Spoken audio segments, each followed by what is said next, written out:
আপনি অতীতের যত শত সভ্যতার কথাই বলেন না কেন, তাদের যতই আবিষ্কার সম্পর্কে বলেন না কেন, আপনি এই সব কিছুর উপরে একটা সভ্যতাকেই রাখবেন, আর রাখবেন তাদের দ্বারা বানানো আবিষ্কার। হ্যাঁ, আমি মিশরের পিরামিড সম্পর্কেই বলছি, আর বলছি মিশরীয় সভ্যতা সম্পর্কে। আমি বলতেছি পিরামিডের কথা। পিরামিডকে যারা তৈরি করেছেন, যে করেই হোক, আপনি জেনে অবাক হবেন তারা আমাদের এই পুরো পৃথিবীর একুরেট সাইজ সম্পর্কে জানতো। এটা একটা অবাক করার মতন ব্যাপার। আজকে এই আধুনিক যুগে এসে আমরা পিরামিডের সাইজ এবং এর অবস্থান সম্পর্কে ভালোভাবে ধারণা লাভ করেছি। এর অবস্থান থেকে এমনটাই মনে হচ্ছে আজ থেকে প্রায় 4500 বছর পূর্বে যখন এই পিরামিড তৈরি করা হয়েছিল, তখন তারা এই পৃথিবীর সম্পূর্ণ সাইজ সম্পর্কে অবগত ছিল। I am repeating it's 4500 years ago. অবাক করার মতন ব্যাপার না? হেই, কি অবস্থা সবার? আজকের এই ভিডিওতে আমরা পিরামিডের কিছু অবাক করা সায়েন্টিফিক ফ্যাক্ট সম্পর্কে জানতে চলেছি, যেগুলো আপনার মনে একটা প্রশ্নের উদ্গ্রীব ঘটাবে যে এই পিরামিড যারা তৈরি করেছে তারা কি আমাদের থেকেও বেশি আধুনিক ছিল, নাকি আমাদের থেকে বেশি এগিয়ে ছিল জ্ঞান বিজ্ঞানে? তো চলুন নীল নদের তীরের প্রাচীন মিশরে পাড়ি জমানো যাক। আমরা পিরামিড সম্পর্কে যতই জানতে চাই, আমরা আরো গভীরে এর মিস্ট্রিয়াস জালের মধ্যে আটকে যাই। প্রাচীন মিশর এমনিতেও আরো অনেক রহস্য দিয়ে ঘেরা। এর সম্পর্কে দিন দিন ইজিপ্টোলজিস্টরা গবেষণা যত চালাচ্ছেন, তারা যেন আরো বেশি করে অবাক হচ্ছেন। এর মধ্যে সবচেয়ে রহস্যজনক ব্যাপার হচ্ছে পিরামিড কিভাবে তৈরি করা হয়েছে, আর এটা বানানোর মূল উদ্দেশ্যই বা কি ছিল। গবেষকদের ধারণা প্রাচীন পিরামিডগুলো মিশরীয় ফেরাউনদের কবর দেওয়ার জন্য বানানো হয়েছিল। মিশরের বাদশাহদেরকে ফেরাউন বলা হয়ে থাকে। এরা ছিল প্রাচীন মিশরের মানুষদের কাছে দেবতার মতন। তারা তাদের বাদশাহদেরকে পিরামিডের মধ্যে মমি বানিয়ে দাফন করত, আর বাদশার যত ধন সম্পদ ছিল সবটাই তার সাথে কবর দিয়ে দেওয়া হতো। কিন্তু অবাক করার মতন তথ্য হচ্ছে, আজ পর্যন্ত কোনো ইজিপ্টোলজিস্ট এবং আর্কিওলজিস্টরা পিরামিডের ভিতর থেকে একটা মমিও খুঁজে পায়নি। তাহলে কেনই বা বানানো হলো এই পিরামিড? আমরা যেটা জানি সেটা হলো এই পিরামিড তৈরি করতে প্রায় 23 লক্ষ লাইমস্টোন ব্যবহার করা হয়েছে। লাইমস্টোন বলতেছি, এগুলো এক একটার ওজন যদি আপনি কল্পনা করতে চান, তাহলে আপনি একটা হাতির ওজন কল্পনা করুন। এক একটা ব্লকের ওজন একটা বিশাল হাতির ওজনের সমান। পিরামিডের বেস বা ভিত্তি 13 একর জায়গার মধ্যে বিস্তৃত। এর উচ্চতা হচ্ছে 481 ফুট। এই তিনটি পিরামিডের পূর্ব এবং পশ্চিম সাইড দেখলে এর আকৃতি একদম পারফেক্টভাবে সাউথ পোল আর নর্থ পোলের সাথে অ্যালাইন্ড। এত বড় পিরামিড এতটা পারফেক্টভাবে তৈরি করা হয়েছে, যেখানে তারা নর্থ পোল এবং সাউথ পোল সম্পর্কে ধারণা রেখে বানিয়েছে, তাও আবার একদম নিখুঁত, যেটা আজকের যুগে কম্পাসের সাহায্যে আমরা নির্ণয় করে থাকি। আমরা আজকের যুগে মসজিদ তৈরি করার জন্য কম্পাসের ব্যবহার করি, পশ্চিম দিক চেনার জন্য কম্পাসের ব্যবহার করি। এই কম্পাসের আবিষ্কার হয়েছিল কিছু বছর আগে, কিছু মানে কয়েকশো বছর আগে, অথচ তারা 4500 বছর আগে এই পিরামিড তৈরি করেছিল একদম সাউথ পোল নর্থ পোলের সাথে অ্যালাইন্ড রেখে, without any compass. Can you imagine it? পিরামিডের বেসের যে লেভেল আছে, মানে নিচের ভিত্তির যে লেভেলটা, সেটা হচ্ছে 0.5 সেন্টিমিটার। এতটা নিখুঁতভাবে এর বেস তৈরি করা হয়েছিল, যেটা আজকে ইঞ্জিনিয়াররা লেজার লেভেলিং সিস্টেমের মাধ্যমে করে থাকেন।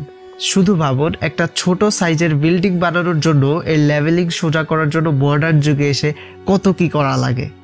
আর সেই যুগে তারা এত নিখুঁত পিরামিড বানিয়েছিল। পিরামিডের 4টা সাইডের যে দেয়াল, সেগুলো সব একই মাপের। একটু উল্টাপাল্টা হলে এত পারফেক্টভাবে এই পিরামিড তৈরি করা হতো না। আরও একটা ফ্যাক্ট হচ্ছে, এই পিরামিড যারা তৈরি করেছে তারা আমাদের পৃথিবীর একুরেট সাইজ সম্পর্কে অবগত ছিল। অবাক করার মতন ব্যাপার, 4500 বছর আগে যেখানে মানুষ এইটা জানছিল যে পৃথিবী সমতল, যদিও আজকের অনেকে এটা এখনো বিশ্বাস করে, সেখানে ইজিপশিয়ানরা পৃথিবীর একুরেট সাইজ জানতো, আর তারা জানতো পৃথিবী গোল। আচ্ছা, এটা তো আমরা জানি যে শীতকালে দিন ছোট আর রাত বড় থাকে, আর গ্রীষ্মকালে দিন বড় আর রাত ছোট থাকে। কিন্তু বছরের মধ্যে মাত্র 2টা দিন এমন আছে যেই দিন ও রাত সমান হয়ে থাকে। এই 2 দিন সূর্য বিষুবীয় অঞ্চলের মাঝ বরাবর থেকে কিরণ দেয়। এটাকে বলা হয় সোলার ইকুইনক্স। মানে তখন 12 ঘন্টা দিন আর 12 ঘন্টা রাত হয়। যদি আমরা 12 ঘন্টাকে সেকেন্ডে কনভার্ট করি, তাহলে আমরা পাই 4,32,000 সেকেন্ড। এই সংখ্যাটির সাথে যদি আমরা পিরামিডের হাইটকে গুণ দেই তাহলে আমরা পাই 6,333 কিলোমিটার, যেটা আমাদের এই পৃথিবীর মেরুবিন্দুর ব্যাসার্ধ। এটাকে আপনারা কাকতালীয় বলে উড়িয়ে দিবেন জানি। আমরা পৃথিবীর মেরুবিন্দুর ব্যাসার্ধ পেলাম উচ্চতার সাথে সময়ের সেকেন্ড দিয়ে গুণ দিয়ে। এখন আমরা যদি পিরামিডের বেসের সাথে মানে যেটা হচ্ছে 0.921 কিলোমিটার সেটার সাথে যদি 4,32,000 সেকেন্ডকে গুণ দেই তাহলে আমরা যেটা পাই সেটা হচ্ছে 39,787 কিলোমিটার, যা প্রায় 40,000 কিলোমিটারের মতন বলা যায়। আপনি এখন আমাদের এই পৃথিবীর পরিধি কত সেটা বলেন। হ্যাঁ, আমাদের এই পৃথিবীর পরিধি হচ্ছে 40,075 কিলোমিটার। মানে বলা যায় পৃথিবীর পরিধির প্রায় 99% সাথে মিল আছে ওই যেটা আমরা একটু আগে গুণ দিয়ে বের করলাম ওইটার। এটাকে কি আপনার কাকতালীয় মনে হয়? অ্যাকচুয়ালি নো, কারণ আমরা 10 থেকে 20%কে কাকতালীয় হিসেবে ধরতে পারি, কিন্তু 99% কিভাবে কাকতালীয় হয়? আচ্ছা, এখন ধরে নিলাম এটা কাকতালীয়। এখন এই 4,32,000 সংখ্যাটির সাথে আরও একটা ব্যাপার আছে, সেটা জানলে আপনি অবাক হবেন। আমরা জানি পিরামিডের মোট 4টি সাইড, কিন্তু আসলে 4টি না, পিরামিডের সর্বমোট 8টি সাইড আছে, আর সেটা কেবলমাত্র বছরে 2 দিন দেখা যায়। ঠিক ধরেছেন, যেদিন দিন ও রাতের দৈর্ঘ্য সমান হয়, মানে যেদিন সোলার ইকুইনক্স হয়, সেদিন 8টি সাইড উপর থেকে তাকালে স্পষ্ট নজরে আসে। এটা আবিষ্কার করেছিল 1940 সালে এক ব্রিটিশ এয়ারক্রাফট পাইলট। তিনি পিরামিডের উপর দিয়ে যাচ্ছিলেন, সেদিনটি ছিল সোলার ইকুইনক্স, এবং তিনি পিরামিডের 4টির বদলে 8টি সাইড দেখতে পান। এখন একটা প্রশ্ন হচ্ছে, এত বছর আগে মিশরের মানুষরা কিভাবে আমাদের এই পৃথিবীর পরিধি সম্পর্কে জানতো, আর কিভাবে তারা এই পৃথিবীর মধ্যবিন্দু থেকে বিষুবীয় অঞ্চলের দূরত্ব জানত? পিরামিডকে এমনভাবে তৈরি করা হয়েছিল যেটা নিজেই এক বিশাল অজানা রহস্যে ঘেরা। একত 4,000 বছর আগে কিভাবে তারা এত বড় বড় পাথর এত উপরে উঠালো, আবার এত কিছু মাথায় রেখে পারফেক্ট ইঞ্জিনিয়ারিং ফলো করে তৈরি করা হলো, সত্যি অবাক করার মতন। গ্রাহাম হ্যানকক, যিনি দ্য ফিঙ্গারপ্রিন্ট অফ গড বইটির মধ্যে এটা উল্লেখ করেছিলেন যে বড় 3টি পিরামিড আকাশের মধ্যে থাকা ওরিয়ন কনস্টেলেশনের 3টি তারার সাথে সম্পূর্ণ অ্যালাইন করে। মানে তখন তারা তারার মাপের সাথে মাপ রেখে পিরামিড তৈরি করেছিল। যেই যুগে দূরবীন আবিষ্কার হয় নাই, ওই যুগে তারা এটা আবিষ্কার করছিল।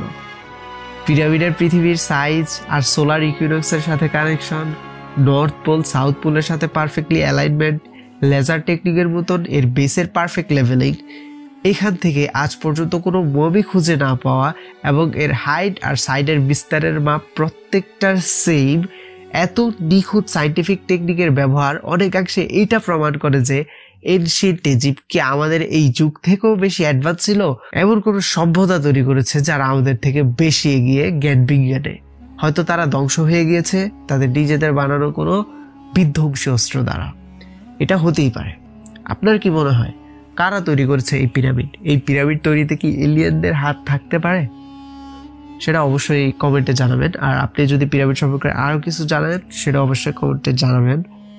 সো আজকের ভিডিও এই পর্যন্তই। ভিডিওটি ভালো লাগলে লাইক করুন, শেয়ার করুন বন্ধুদের সাথে। আর এরকম বিজ্ঞান ভিত্তিক অজানা ফ্যাক্ট সম্পর্কে জানতে চাইলে অভিকর্ষ চ্যানেলটি সাবস্ক্রাইব করে সঙ্গে থাকা বেল আইকনটি ক্লিক করুন। দেখা হচ্ছে নেক্সট ভিডিওতে। ততক্ষণ পর্যন্ত বাই।